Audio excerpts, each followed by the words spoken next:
Hi, how are Good. you? How are you? I'm doing well. Will wishes he could be here, but he got wrapped up in a Oh, work meeting. So it's just the two of us. I wore pink to support my yes. favorite out of Thank towners. you so much. Oh, And please send our love to Malaina. It was an absolute joy watching the two of you this season. I want yeah. to know from the beginning, kind of your journey getting onto the show.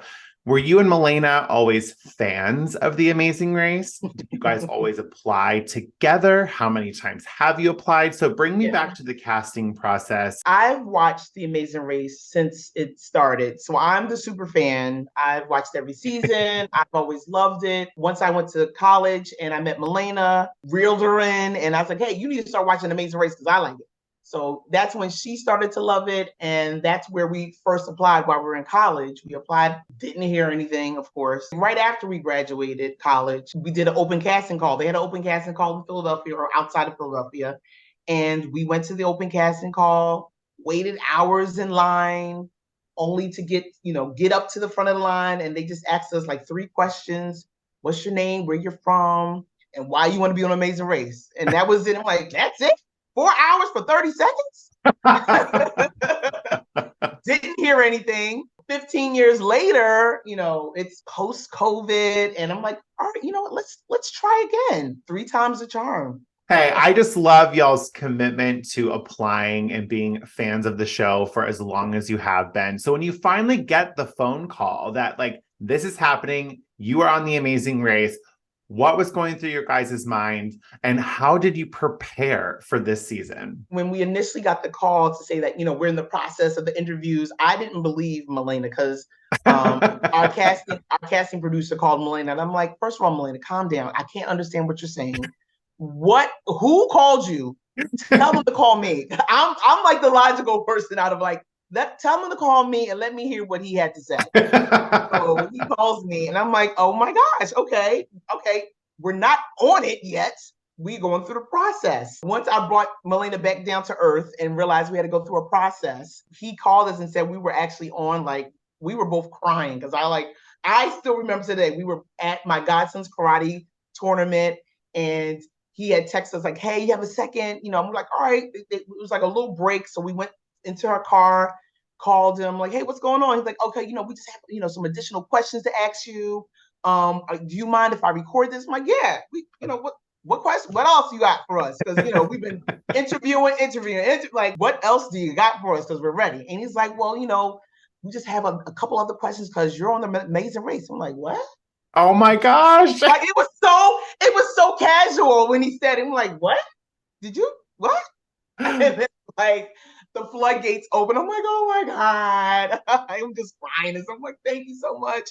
It was amazing. April 22nd. Because listen, I remember April I 22nd. I get it. remember I get it. when You when he called remember me. those dates that change your life. So I Yes, totally get it. yes. Once we got the news, then we're like, all right, let's start training. Like, I work out already 4 times a week. So I'm like, okay, let me, add a little add some stuff. I once we got our backpacks, I added, 15, 20 pound weights in there, start working out with it, running around, running with it so I can, feel what, get the feel of it. Her and I, we both we got lessons. Her cousin had a manual shift car, so we knew how to drive manual, so that was not a problem.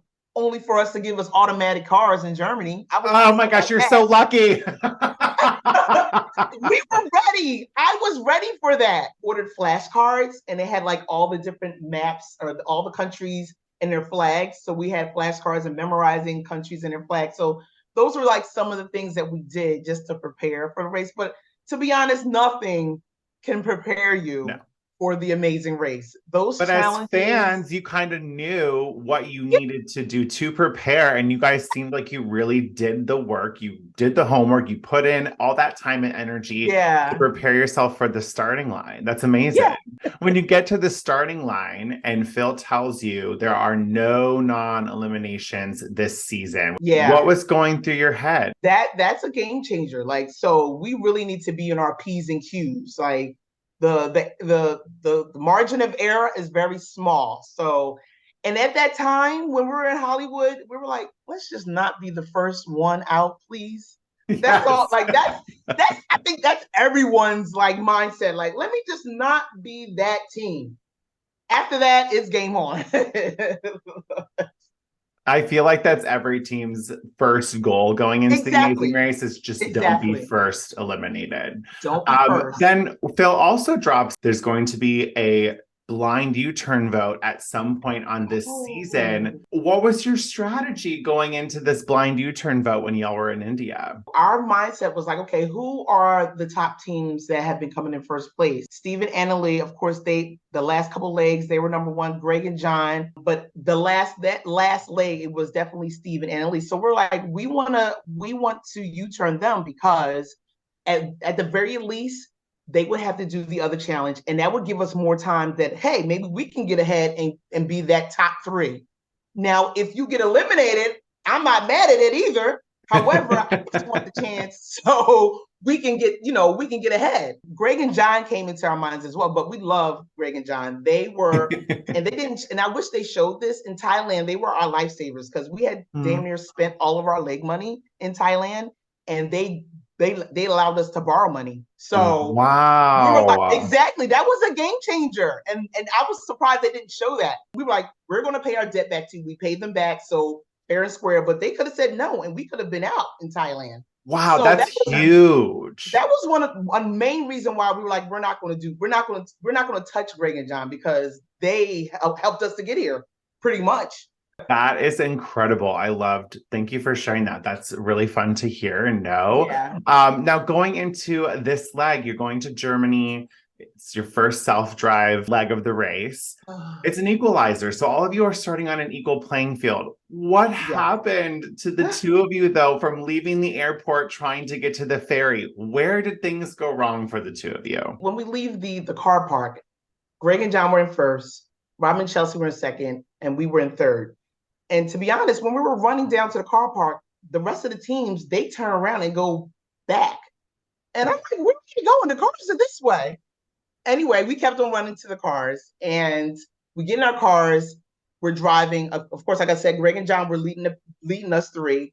Robin and Chelsea veer off on the wrong exit. I'm like, oh, that's the wrong exit. So they're going all about then now it's Greg and John in front of us. They veer off, and I'm like, that's wrong too. Where are they going? Hindsight is 2020. We should have probably just veered off with Greg and John and got lost with them because we all know they know how to course correct real quick. And we could have course corrected with them and made it to where we needed to go in great time. But during that time, we were still on the right path. But then there was a detour because there was construction. So that turned us around. There was an accident on the highway, different things that were out of our control that led to us getting lost even more and drug out the day. And that's the thing I think viewers also don't really understand when watching the show. There are so many elements and circumstances outside of a team's control. Like there are literal roadblocks and literal detours that can prevent a team from getting to point A to point B, especially on a self-drive leg when you're not familiar with the area. Well, when you guys finally got to the ferry, I don't remember which one of the two of you made a comment about like, oh, I think we're in first. Did you guys ever actually think you were in first place? Yes, we did, because we asked the guy, and he like, have you seen any other teams? He's like, no, I haven't seen any other teams. Well, yeah, we're in first then. Well, yeah, you didn't see any other teams because this is the wrong ferry. It wasn't until I got to the castle and I get the clue, and all but one other clue was still in there. So I'm like, oh, someone else is just as lost as us, because there was a clue still in that clue box. So I get up to do the challenge and I only have the €3 in my hand. And I'm like, oh, this is some bullshit. We really effed up. Let me come back down and let's try to find this ferry. And then that goes back to read your clue. Like, read your clue once, twice, 3, 10 times. We should have reread the clue. Because I'm like, do you have this money for? He's like, yeah, I got the money for you. And the change he was giving us was in a bag. So I'm like, oh, okay.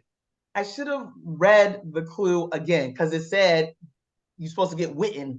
He's giving me euros. So how So long once do you we think it took you to do that roadblock? Because it seemed like a lot of the teams struggled with the math and trying to figure out how many of the currency to oh, actually give. How long do you think you were at that roadblock for? once we actually got on the correct ferry, received the Witten, went back up the hill, probably maybe a half hour. Okay. Yeah, Okay. a half hour Not or too so, but bad. I feel like that's not pretty too quick bad. roadblock. But by then I knew we were last because once we came back to the castle, I looked back in the clue box and there were no clues there. Uh, So I knew whoever that last person was, that other person that was lost, they had came, went, and gone. We are lost, lost. We're last, so then last. after the roadblock, did y'all have any trouble getting into the city of Cologne? Like, were there any other hurdles the two of you had to No, like not no. overcome? So after that, we went to another gas station, and those directions to Cologne were pretty straightforward. So after that, it was just a matter of getting into Cologne. But by then, it was like I think we got to Cologne maybe like around 8 o'clock at night. And that's when that party stopped. That's right. That's where we were late to the party. But The like party was that's not done. fair because you guys are the party. I think you Thank guys were so you. fun this season. They should at least have given you a proper send off with a party. Yes. At least the party people could have been there to cheer us up. No, they were like, Exactly. they were like, no, no, boo. We are ready to clean up. Yeah, they're like, we're gonna punch out. The day is over for us. Yes, So yes. when you walked into the room and you saw Phil standing there, what was going through y'all's head? Our spirits were just deflated. We just knew this was the end of the road. So once we saw him, I'm like, oh man, we really fucked up. Looking back at it, this was a once in a lifetime opportunity. I was able to race around the world on my favorite show. This is a check off my bucket list. Yep. Able to do it with Malaina. Who's to say, like, thousands of people applied to the Amazing Race, and we were able to do that. Who's to say, I went to Vietnam. Have you? I've been to Vietnam. I've been to India. I've been to Thailand. Like these places I would have never dreamed of going. And I was able Yeah. to do it because, I had this great opportunity. I've met 12 other amazing teams, and we are all friends. We talk every day, 2, 3 times a day, sometimes too much. But it's a lifelong friendship that that I always have with this new Amazing Race family. So I will never, trade that in for the world. Well, then what's the biggest takeaway for you from this experience? What is something that you learned about yourself and what is something that you learned about Malaina? I learned that I'm definitely a lot more resilient than I thought I was because sometimes I can get a little snappy, and that's where I learned that Malaina was able to calm me down. Do your approach differently. Maybe you'll get. I said, okay, you're right, you're right. Malaina was definitely monumental and helpful in bringing me back to Zen. Okay. And with Malaina, I know like she goes from 0 to 100 real quick. I know I have to be the constant motivator for her because she will go all over the place. I'm like, focus, let's get past this and we can keep on moving on. Well, it was very evident that the two of you balanced each other out. You guys Yes. made a really great team. I guess my last question is, would you ever do it again? Absolutely, James. Listen, we are the comeback team, okay? If Amazing Race asks you, James, say we need Philly Jones back on the Amazing Race. Oh yeah, no, we need more of the out of towners. You guys were Yes, so fun exactly. to watch. Seriously, like you guys brought such an infectious joy and enthusiasm to the Amazing Race, and that's what this show is all about. Is about these relationships Absolutely. that are being highlighted and the experience you get to share together. And you and Malaina were that team for Will and I this season. Thank you so much. Yes, these out of towners, listen, it don't matter. Like I was telling one of my girlfriends, like, I don't, some people, of course, I went down the social media rabbit hole and they're like, why are they saying out of towners? I'm like, what you want to say? Get out the way? Like, Yeah. who says that? So let me put the onus on me. Hey, I'm from out of town. Don't run me Yep. over. It's all fun, making it light of the situation. I love That's how we saw it as. It So was amazing. You two are amazing. I look forward to our paths crossing, yes, hopefully I cannot. soon with the finale looming in December. Exactly. Yes, Cannot yes. wait. I And can't wait either. I know it. It's going to be a great time. You have big fans in Will and I, and we Thank can't wait to see you. what the out of towners do next. Thank you so much, Of James. course. Enjoy the rest of your day. And it was so great to meet you. Thank you. I can't wait to meet you in person. I know. We'll talk soon. Thank you. Have a great one, You James. too. Bye.